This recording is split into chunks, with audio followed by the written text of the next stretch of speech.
Le ciel de la terre avait perdu toute couleur depuis l'arrivée de l'Empire Kartal.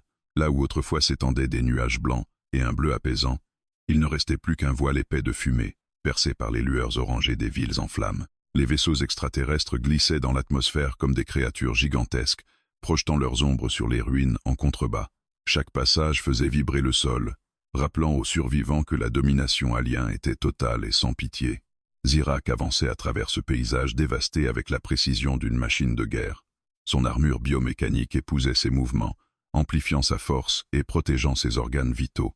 Ses pas lourds résonnaient contre les plaques de béton brisées, écrasant ce qui restait des souvenirs humains, jouets calcinés, cadres de photos fissurés, fragments de meubles carbonisés.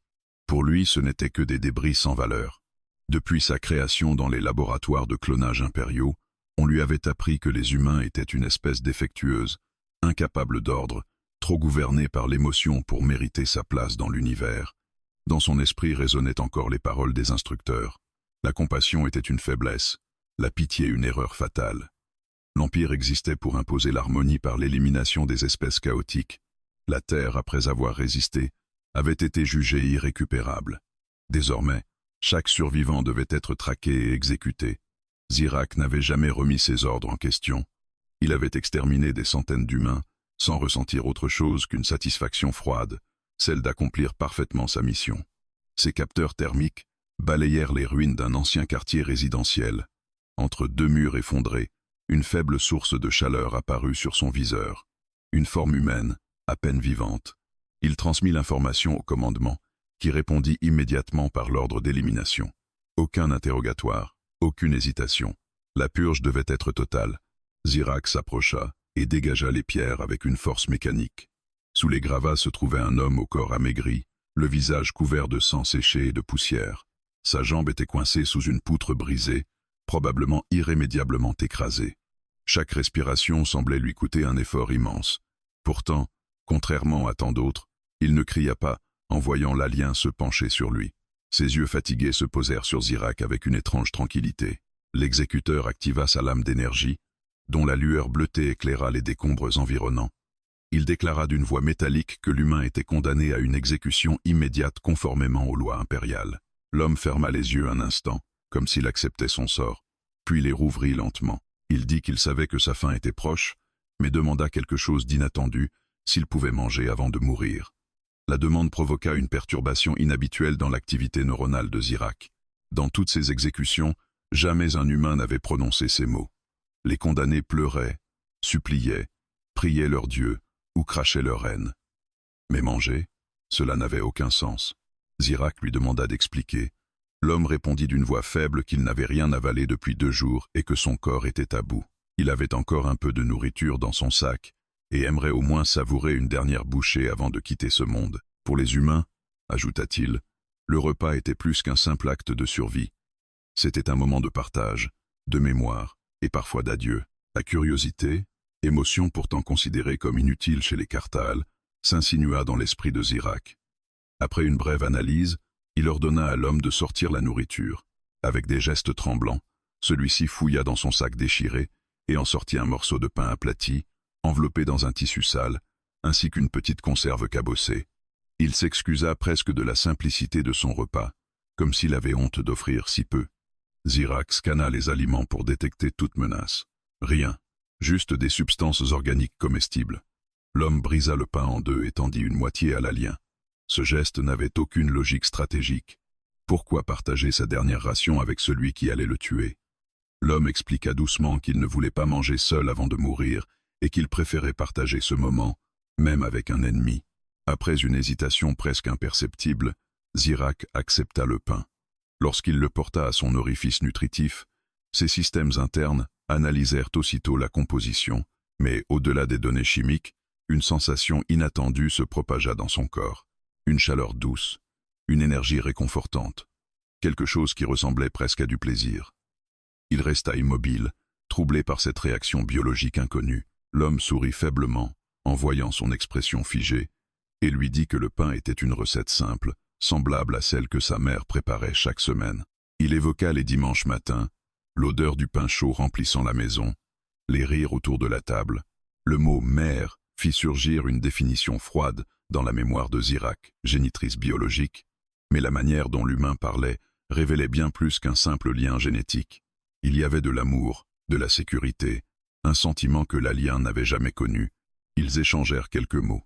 L'homme se présenta comme Elias, ancien cuisinier avant l'invasion, passionné par l'idée de rendre les gens heureux à travers la nourriture. Zirac, sans comprendre pourquoi, prononça son propre nom, chose qu'il n'avait jamais faite devant une cible. Elias sembla touché par ce geste. Puis l'humain osa poser une question. Pourquoi les aliens haïssaient-ils autant les humains? Zirac répondit mécaniquement selon la doctrine impériale. Les humains étaient chaotiques, violents et incapables de maintenir l'ordre.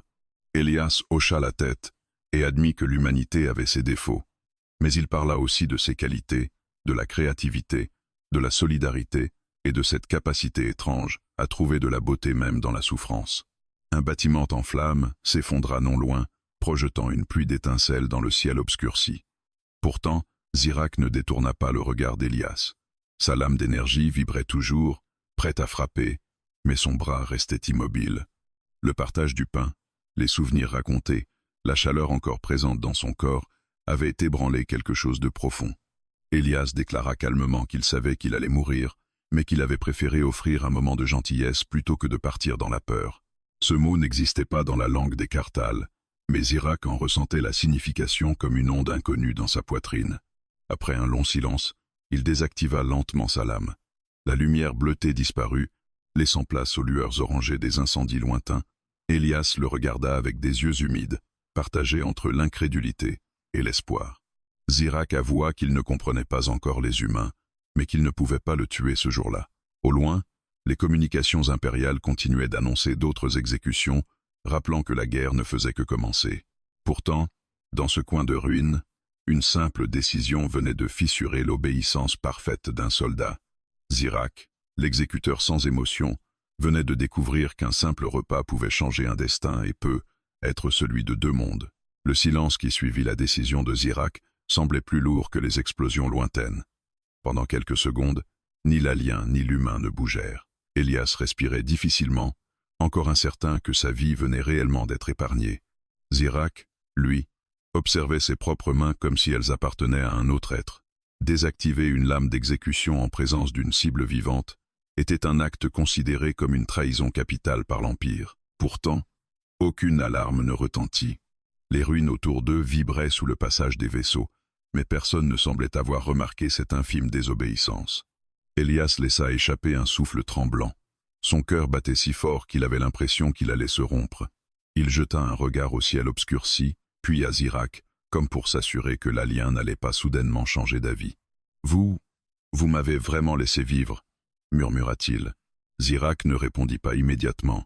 Il analysait encore la sensation persistante laissée par le pain dans son organisme.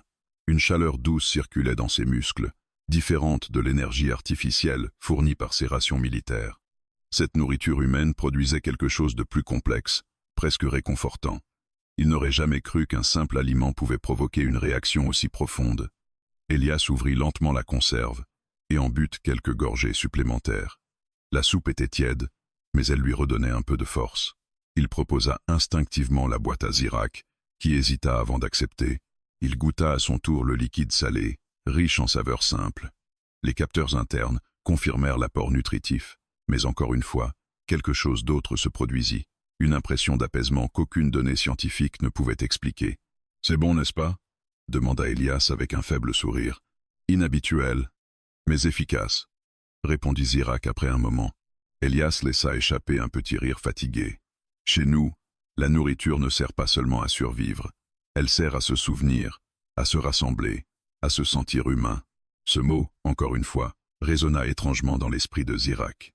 Autour d'eux, le vent soulevait la poussière, apportant avec lui l'odeur des incendies lointains. Des cris étouffés résonnaient parfois entre les immeubles effondrés, rappelant que d'autres humains n'avaient pas eu la même chance qu'Elias. Zirac tourna légèrement la tête vers l'horizon en feu. « Mon peuple considère ces sons comme des signes de purification », déclara-t-il. « La souffrance est jugée nécessaire pour instaurer l'ordre. » Elias baissa les yeux. « Et vous y croyez vraiment ?» La question resta suspendue dans l'air. Zirac n'avait jamais remis ses principes en cause. Il faisait partie de lui, implanté dès sa création. Pourtant, après ce simple repas partagé, Il semblait moins solide qu'avant. Je n'ai jamais eu de raison d'en douter, répondit-il finalement. Elias prit une profonde inspiration malgré la douleur dans sa poitrine. Avant l'invasion, mon restaurant était petit, rien de luxueux, mais chaque soir, des familles venaient manger ensemble. Des couples riaient, des enfants se disputaient pour le dernier morceau de gâteau. Ce n'était pas parfait, mais c'était vivant. Il ferma les yeux un instant, comme pour revivre ses souvenirs. Quand vous êtes arrivés, tout ça a disparu en quelques jours. Pas seulement les bâtiments, les moments, les liens. Zirak observait attentivement chaque expression de son visage, chaque frémissement de douleur et de nostalgie. Ses émotions étaient étrangères à son espèce, mais il les percevait comme quelque chose de puissant. « Mon peuple n'a pas de lieu comme ton restaurant », dit-il lentement. « Nous mangeons seuls ou lors de rations collectives silencieuses. Il n'y a ni rire, ni souvenir attaché à la nourriture. » Elias le regarda avec surprise. « Alors vous n'avez jamais partagé un repas juste pour le plaisir ?» Zirak secoua légèrement la tête. « Le plaisir est considéré comme une distraction. » Elias sourit tristement. « Peut-être que c'est pour ça que vous ne nous comprenez pas. » Le silence revint, mais il n'était plus aussi hostile qu'auparavant. Il était chargé de réflexion. Après quelques minutes, Zirak s'agenouilla près d'Elias et examina sa jambe écrasée. Les scanners intégrés à son armure indiquèrent des fractures multiples et une perte de sang importante.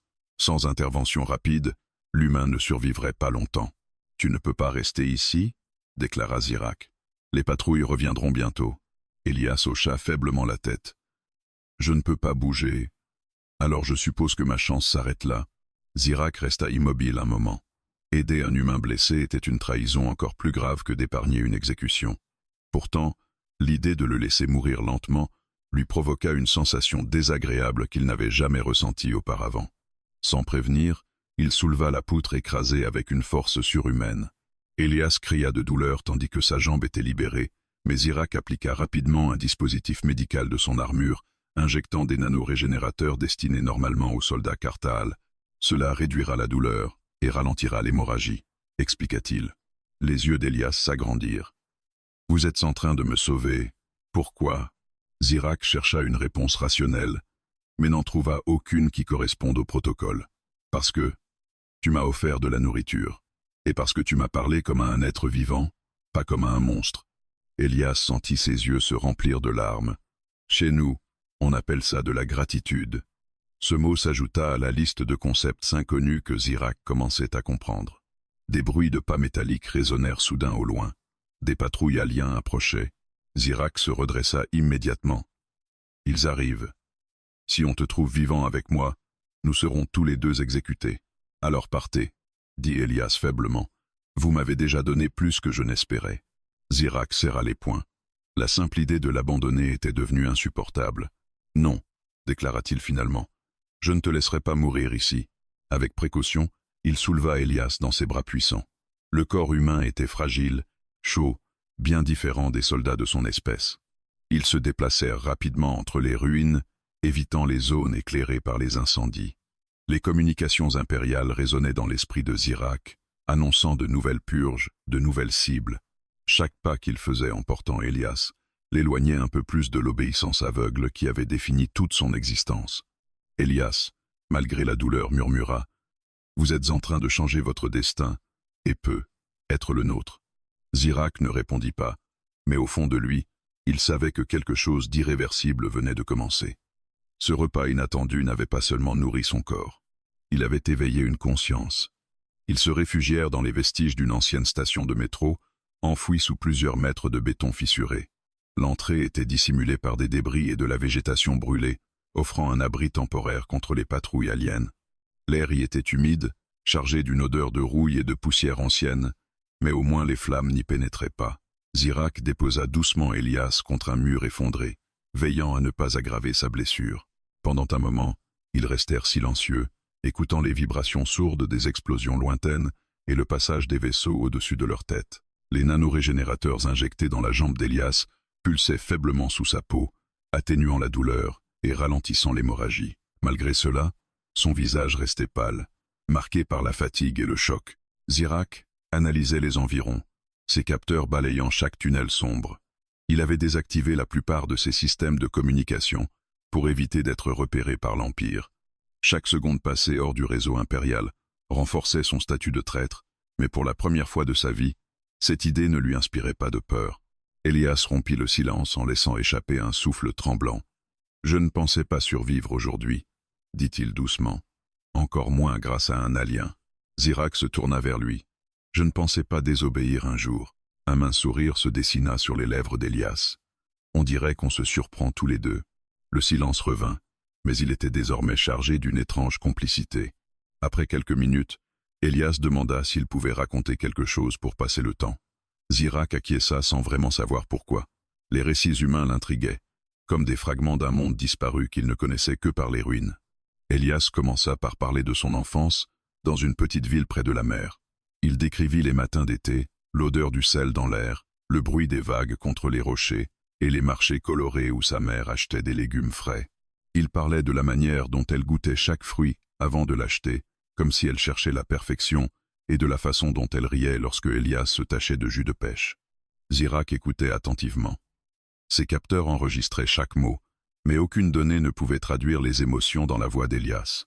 Il visualisait difficilement un monde où l'eau n'était pas noire de pollution ou de cendres, où le ciel était clair, où les humains vivaient sans la peur constante de mourir.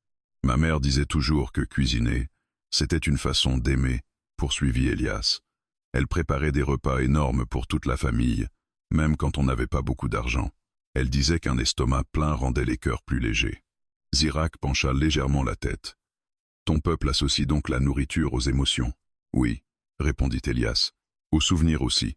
Chaque plat me rappelle un moment précis de ma vie. » Il parla ensuite de son adolescence, de ses premiers essais ratés en cuisine, des gâteaux brûlés, des sauces trop salées et des rires de sa famille. Il raconta comment il avait décidé d'ouvrir son propre restaurant après avoir travaillé des années dans des cuisines étouffantes. Ce n'était pas un endroit luxueux, mais il y mettait tout son cœur. « Je connaissais presque tous mes clients par leur prénom, » expliqua-t-il. Il y avait un vieux couple qui venait chaque vendredi pour partager une soupe chaude, une mère célibataire qui économisait toute la semaine pour offrir une pizza à ses enfants le samedi. Des étudiants fauchés qui se contentaient d'un plat de pâtes mais restaient des heures à discuter. Zirak absorbait ces images comme une forme de vie étrangère et fascinante. Dans son empire, les interactions sociales étaient limitées à des échanges fonctionnels. Il n'y avait pas de lieu pour se retrouver simplement par plaisir.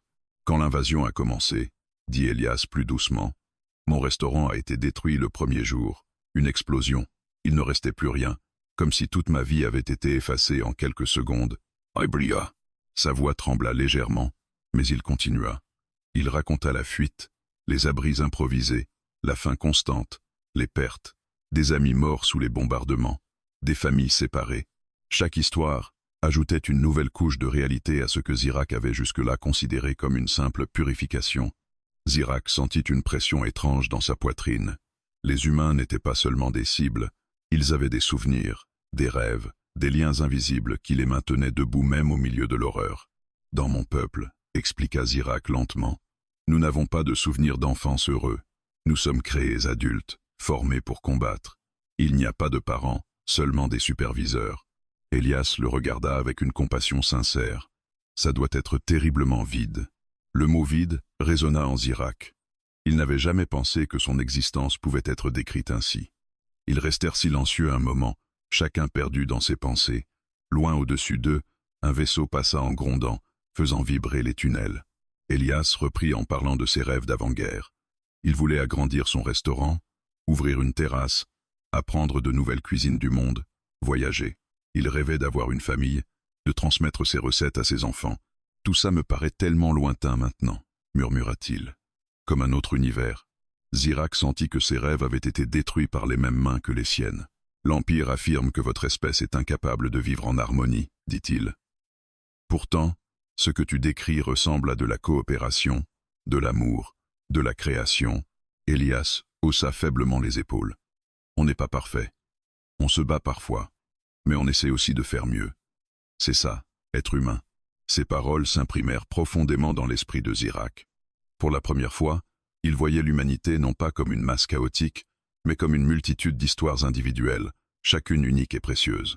La douleur d'Elias se fit plus forte, et Zirak ajusta les nanorégénérateurs pour le stabiliser davantage. Le geste, autrefois purement mécanique, était maintenant chargé d'une intention nouvelle, protéger, Pourquoi me racontes-tu tout ça? Demanda Zirak. Elias sourit faiblement.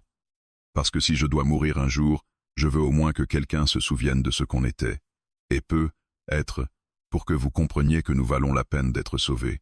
Un long silence suivit. Zirak comprit alors que l'Empire n'avait jamais vu ces histoires. Il n'avait vu que des statistiques, des menaces potentielles, des espèces à éliminer. Mais maintenant, lui voyait un monde perdu, riche et vivant. Et cette vision changeait tout.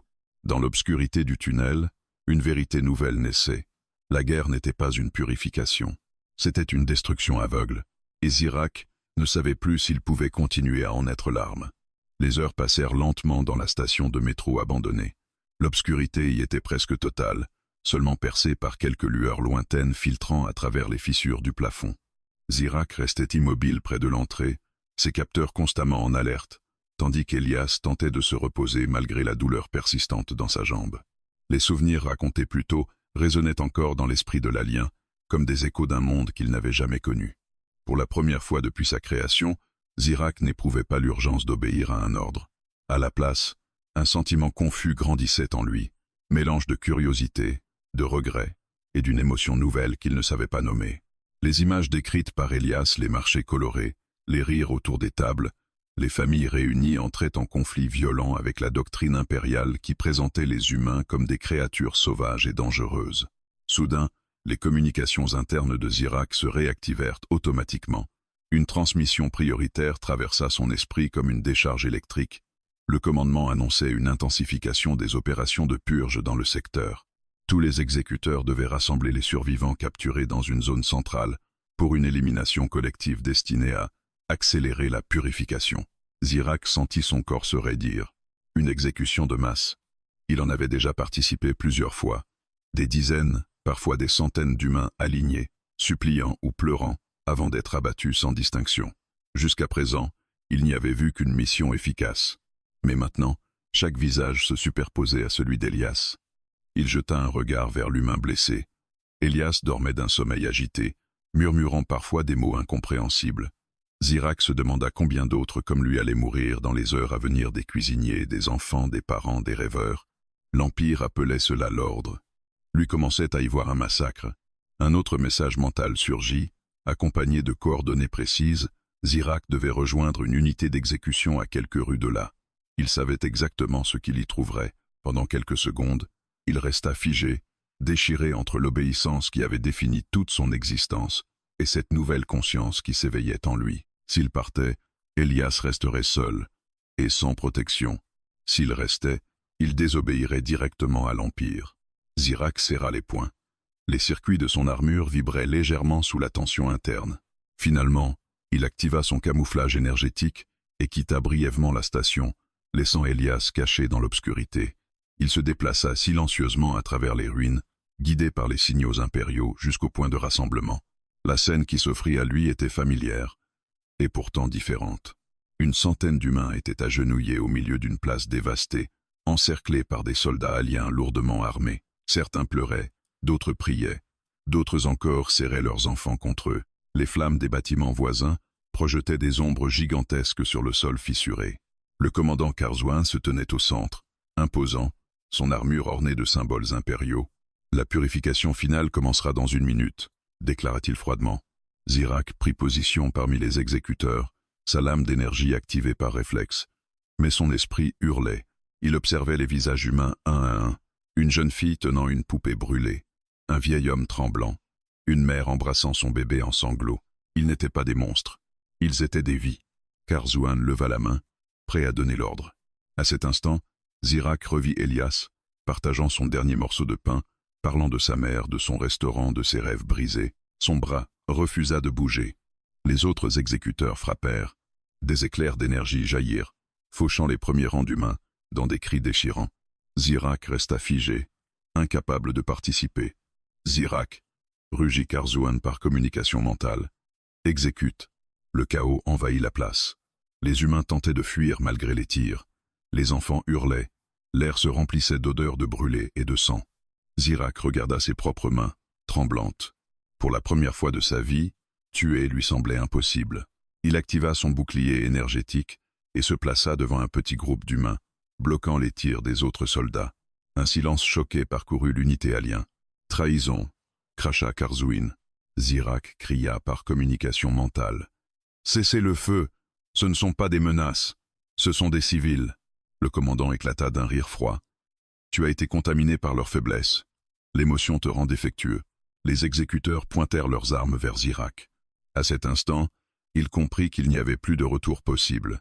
Il avait franchi la ligne invisible entre soldats et ennemis. Profitant de la confusion, plusieurs humains s'échappèrent en courant.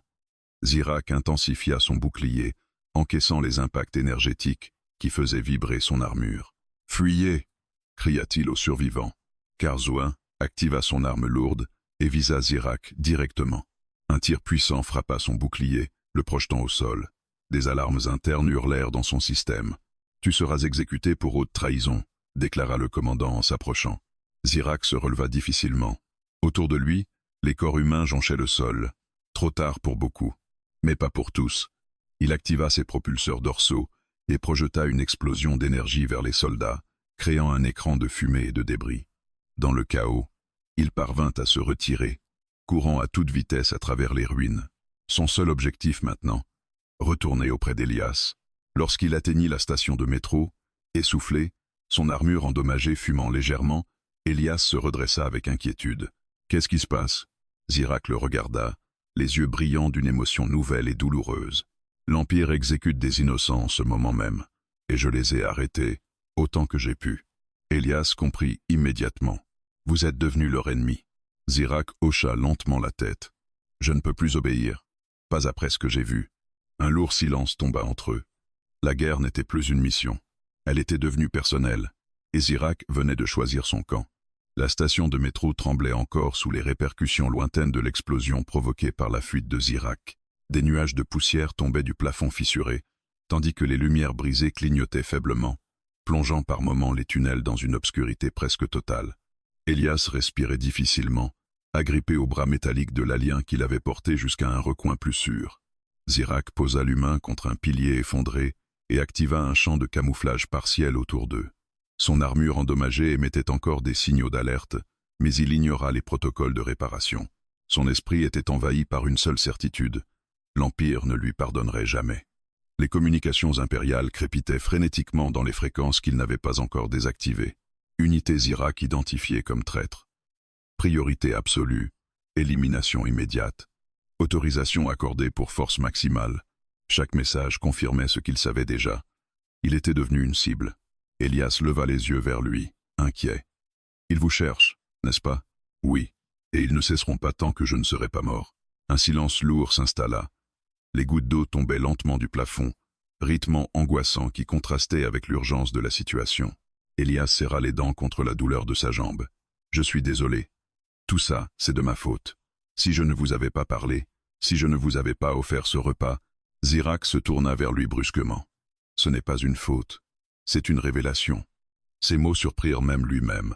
Il s'agenouilla près d'Elias et ajusta encore les nano-régénérateurs, injectant une dose supplémentaire pour stabiliser ses constantes vitales. « L'Empire m'a menti. Ils nous ont appris que vous étiez des bêtes dangereuses. Mais vous êtes des êtres capables de compassion.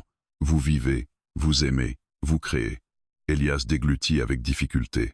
« Et maintenant ?» Avant que Zirak ne puisse répondre, un grondement sourd parcourut les tunnels. Des pas métalliques résonnaient au loin. Des patrouilles entraient dans la station. Zirak activa aussitôt son bouclier énergétique. Ils nous ont repérés. One. Des faisceaux lumineux balayèrent les tunnels sombres, accompagnés de voix mécaniques annonçant l'ordre d'élimination d'un traître et de toute assistance humaine. Zirak se plaça instinctivement devant Elias, son corps massif formant un rempart. Les premiers tirs frappèrent son bouclier, créant des vagues d'énergie bleutée qui illuminèrent brièvement la station. Les soldats aliens avancèrent en formation, leurs armes lourdes pointées droit sur lui. « Zirak !» résonna la voix amplifiée du commandant Karzouine. « Rends-toi, ton exécution sera rapide. » Résiste et l'humain mourra dans la douleur. Elias sentit son cœur se serrer. « Laissez-le faire, Zirak. Je ne veux pas être la raison de votre mort. » Zirak serra les dents. « Je ne vous abandonnerai pas. Pas maintenant, pas après ce que j'ai vu. » Les tirs s'intensifièrent, fissurant lentement son bouclier. Profitant d'un instant de répit, Zirak activa une grenade énergétique qu'il lança vers les soldats. L'explosion projeta des débris et une onde de choc dans le tunnel, forçant les patrouilles à reculer temporairement. Sans perdre une seconde, Zirak souleva Elias et s'enfonça dans un passage secondaire effondré, se faufilant à travers des couloirs étroits où les soldats lourds auraient du mal à passer. Il progressait dans l'obscurité, guidé seulement par les capteurs infrarouges de l'armure. Les bruits de poursuite se rapprochaient, résonnant comme une meute de prédateurs mécaniques. Elias haletait, tentant de rester conscient. « Zirak, pourquoi risquer autant pour moi ?» Zirak hésita un instant avant de répondre. « Parce que tu m'as montré que chaque vie a une valeur. Et si je te laisse mourir, alors je redeviens l'arme qu'ils ont créée. » Ils débouchèrent finalement sur une sortie partiellement effondrée donnant sur une rue dévastée. La nuit était illuminée par des incendies lointains et par les projecteurs des drones de surveillance. Zirak observa rapidement les environs. « Il nous faut un refuge plus sûr », murmura-t-il. Ils traversèrent la rue en courant, se cachant derrière des carcasses de véhicules brûlés. Des drones passèrent au-dessus d'eux, leurs capteurs fouillant les décombres. Un tir frappa près d'eux, projetant des étincelles. Zirak riposta avec précision, abattant un drone qui s'écrasa dans une explosion de flammes. La poursuite devenait de plus en plus intense. Finalement, ils atteignirent un ancien immeuble de bureaux à moitié détruit. Zirak força une entrée et monta plusieurs étages emportant Elias, jusqu'à une pièce dont les murs tenaient encore debout. Il barricada l'entrée avec des meubles renversés. Pendant un moment, seul leur souffle résonnait dans la pièce sombre. Elias laissa échapper un rire nerveux. « On dirait que vous êtes officiellement devenu un rebelle. » Zirak inclina légèrement la tête. « Oui, et toi aussi, par association. » Le sourire d'Elias s'effaça doucement. « Vous savez qu'ils ne s'arrêteront jamais. »« Je le sais. » Zirak s'approcha de la fenêtre brisée et observa les forces impériales se déployer dans les rues en contrebas, fouillant chaque bâtiment. « L'Empire me considérait comme une arme parfaite, » dit-il lentement. « Aujourd'hui, je suis un défaut à corriger. » Elias posa une main tremblante sur le sol. « Peut être que ce défaut est exactement ce dont l'univers a besoin. » Zirak le regarda longuement. Pour la première fois, il ne se voyait plus comme un simple soldat. Il se voyait comme un protecteur. Mais cette nouvelle identité avait un prix. Une chasse sans fin. En bas, la voix de Karzouan retentit à travers des haut-parleurs, résonnant dans toute la zone. « Zirak, tu ne peux pas fuir éternellement. Remets l'humain et ton exécution sera rapide. Continue à résister, et nous raserons ce secteur entier. » Elias blêmit. « Ils vont tuer tout le monde pour nous trouver. » Zirak sentit une rage froide l'envahir. « Ils utilisent la terreur comme outil de contrôle, » dit-il. « Et je ne les laisserai plus faire. » Il se tourna vers Elias avec détermination. Cette trahison n'était que le début. Je ne me contenterai pas de fuir. Je les combattrai. Au loin, les armes impériales se mettaient en position. La guerre venait de changer de visage. Zirak n'était plus un exécuteur. Il était devenu l'ennemi de l'Empire. L'aube ne se leva jamais vraiment sur la terre en ruine. Le ciel resta gris et lourd, chargé de cendres, tandis que les forces impériales encerclaient lentement le quartier où Zirak et Elias s'étaient réfugiés. Des drones flottaient au-dessus des immeubles éventrés comme des vautours mécaniques, leurs faisceaux lumineux fouillant chaque recoin. Au sol, les soldats aliens progressaient méthodiquement, leurs armes lourdes prêtes à tirer. À l'intérieur de l'ancien immeuble de bureaux, Zirak observait les mouvements ennemis à travers une fissure dans le mur. Les capteurs de son armure projetaient une carte tactique dans son esprit, montrant les patrouilles se rapprochant inexorablement. Il serait découvert en moins de 20 minutes. Elias, pâle mais conscient, s'était appuyé contre un bureau renversé. « Ils vont nous coincer », murmura-t-il. « Même si vous êtes plus fort qu'eux, ils sont trop nombreux. » Zirak hocha lentement la tête. Se battre ici serait un suicide, mais il existe une autre option. Il projeta une image holographique d'une structure massive située à quelques kilomètres, une base impériale avancée, centre de commandement régional. Si nous atteignons ce complexe, je peux provoquer une panne des systèmes de contrôle. Cela libérerait les prisonniers humains et désorganiserait les forces sur toute la zone. Elias le regarda avec stupeur. « Vous voulez attaquer leur base ? C'est une mission impossible. Pour un humain peut être, répondit Zirak calmement. Mais j'ai été conçu pour infiltrer et détruire. Un moment de silence passa. Et moi ? Demanda Elias. Je ralentirai vos mouvements. Zirak posa une main métallique sur son épaule. Tu es la raison pour laquelle je me bats. Je te protégerai. Des explosions retentirent soudain en bas de l'immeuble. Les soldats avaient commencé à forcer l'entrée. Zirak n'hésita plus. Il activa ses propulseurs dorsaux et, dans un rugissement d'énergie, traversa un mur déjà fragilisé, projetant des débris dans la rue. Il atterrit lourdement derrière une rangée de véhicules brûlés, Elias toujours dans ses bras. Les tirs ennemis fusèrent immédiatement. Zirak déploya son bouclier énergétique et avança, utilisant les carcasses métalliques comme couverture temporaire. Il ripostait avec une précision mortelle, désactivant drones et soldats sans les tuer lorsque c'était possible, désormais incapable d'ôter une vie inutilement. Il progressait rue après rue dans un chaos de flammes et de débris, tandis que les forces impériales se réorganisaient pour les intercepter. L'Empire ne pouvait accepter qu'un de ses meilleurs exécuteurs se retourne contre lui. Après une course désespérée, ils atteignirent finalement la périphérie de la base impériale. Une structure titanesque de métal noir, hérissée de tourelles, dominait le paysage dévasté. Une fois à l'intérieur, il n'y aura pas de retour, murmura Elias. Il n'y en a déjà plus, répondit Zirak. Profitant d'un angle mort des caméras, Zirak força une entrée secondaire, arrachant une porte blindée de ses gonds. Des alarmes hurlèrent instantanément dans tout le complexe. Des soldats affluèrent dans les couloirs. Zirak avança comme une tempête. Ses mouvements étaient rapides, précis, guidés par des années d'entraînement. Il neutralisait ses ennemis par des décharges paralysantes, les projetant contre les murs ou les désarmant d'un coup puissant. Elias, accroché à lui, observait avec un mélange de peur et d'admiration. Ils traversèrent plusieurs niveaux, évitant de justesse les tirs lourds et les champs de force. Zirak suivait la carte mentale de la base, se dirigeant vers le centre de contrôle énergétique. En chemin, ils passèrent devant des cellules de détention remplies d'humains affaiblis. Des hommes, des femmes, des enfants, tous capturés pour les purges. Elias cria « Il faut les libérer ». Zirak acquiesça et força les portes des cellules.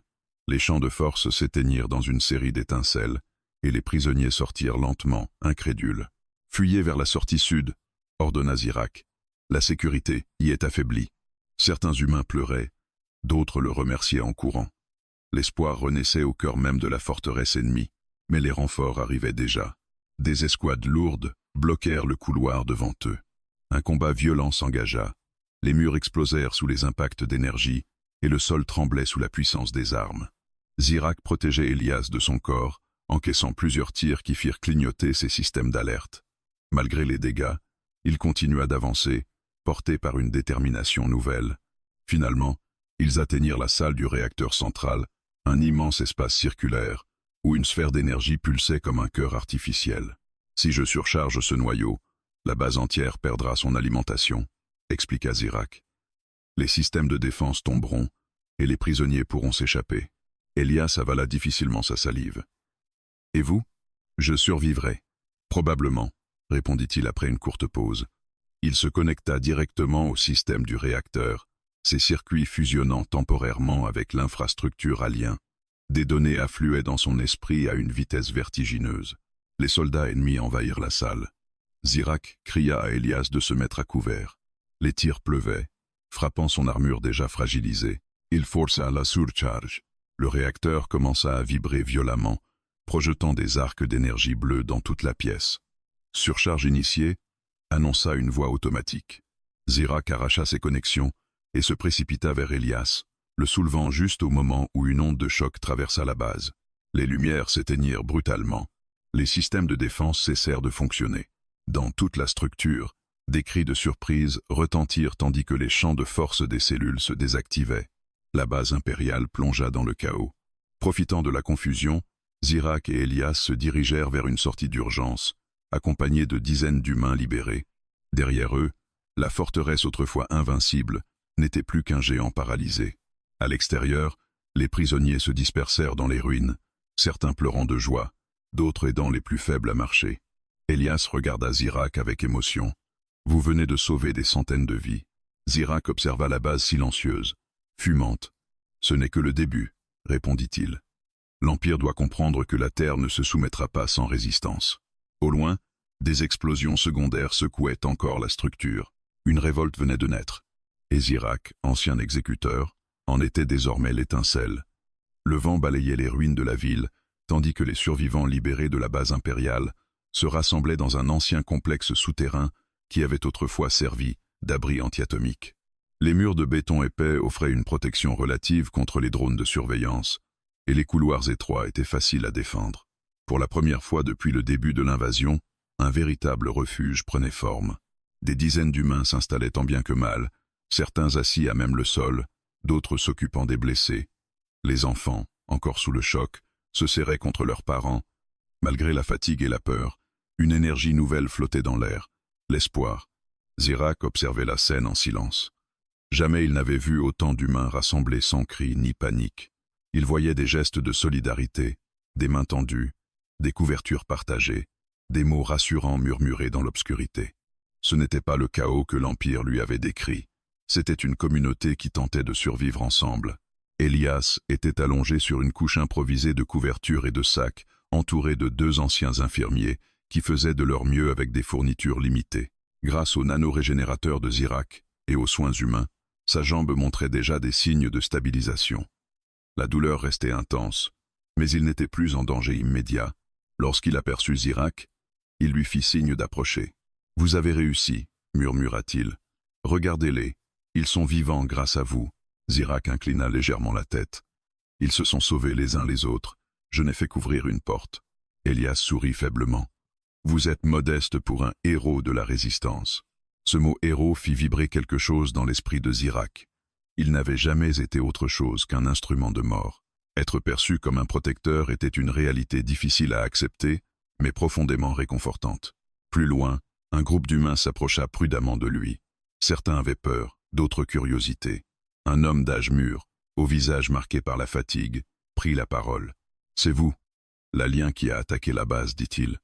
Vous nous avez libérés. »« Oui, » répondit Zirak calmement.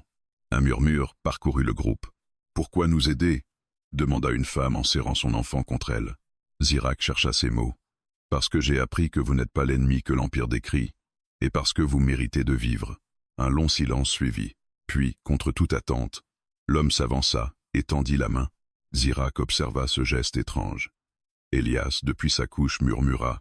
« C'est une poignée de main. C'est pour dire merci. » Après une hésitation, Zirak serra doucement la main humaine. Elle était chaude, fragile, mais pleine de vie. À cet instant, une barrière invisible tomba entre les deux espèces. Au fil des heures, l'abri souterrain se transforma en un centre d'organisation improvisé. Des anciens militaires humains commencèrent à discuter de stratégies de défense. D'autres s'occupaient de rationner la nourriture récupérée dans la base impériale. Des volontaires montaient la garde aux entrées. Zirak partagea ses connaissances sur les systèmes impériaux, expliquant les points faibles des drones, les protocoles de patrouille et les zones aveugles des capteurs. « L'Empire croit que la peur suffit à contrôler une planète, dit-il, mais il sous-estime votre capacité à vous unir. » Les humains l'écoutaient attentivement, prenant des notes, posant des questions. Pour la première fois, ils voyaient l'ennemi non plus comme invincible, mais comme une force avec des failles. Elias observait ces échanges avec émotion. « Vous êtes en train de changer le cours de la guerre, » dit-il doucement lorsque Zirak revint près de lui. « Non, » répondit l'alien. « Nous sommes en train de le faire ensemble. » La nuit où ce qui en tenait lieu sous le ciel enfumé passa lentement. Des équipes furent envoyées chercher des survivants dans les quartiers voisins.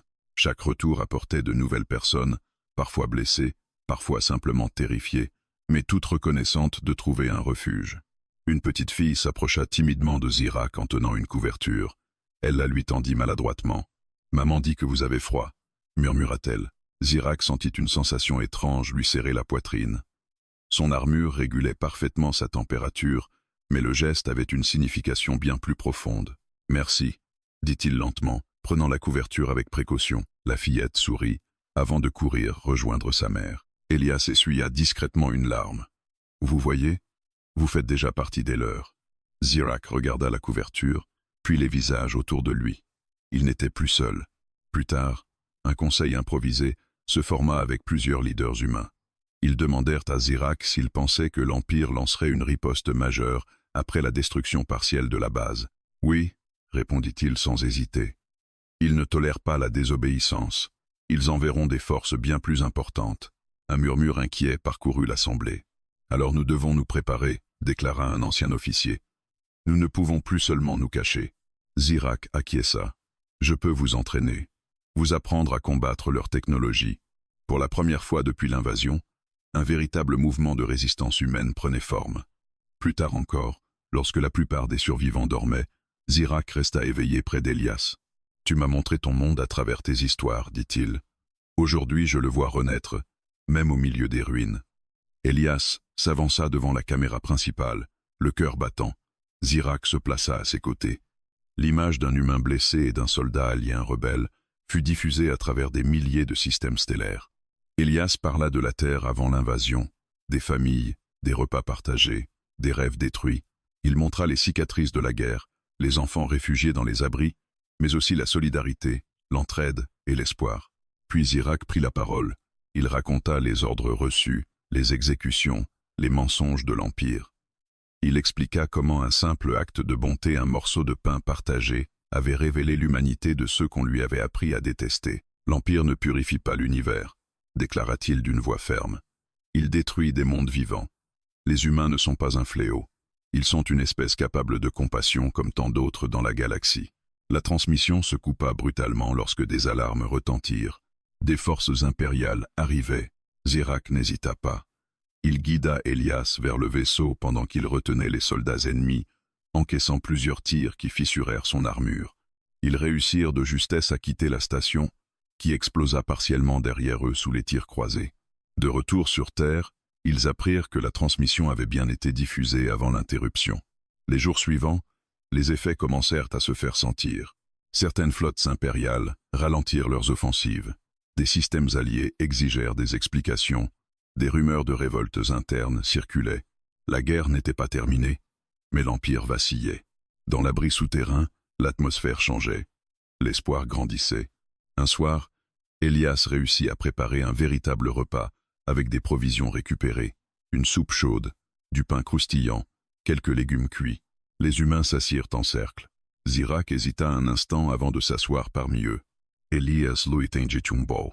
Comme la première fois, dit-il en souriant. Zirak accepta. La chaleur de la nourriture se diffusa dans son corps, mais surtout dans ce nouvel organe invisible qu'il commençait à comprendre, le cœur. Autour d'eux, les enfants riaient doucement. Les adultes parlaient de reconstruction, de lendemain meilleur. Zirak observa cette scène et sut que son destin avait changé à jamais. Il n'était plus une arme, il était devenu un gardien. Et tout avait commencé par un simple repas, partagé dans les ruines d'un monde mourant. La guerre continuerait encore, mais l'humanité avait désormais un allié venu des étoiles et l'univers, une chance de connaître autre chose que la destruction.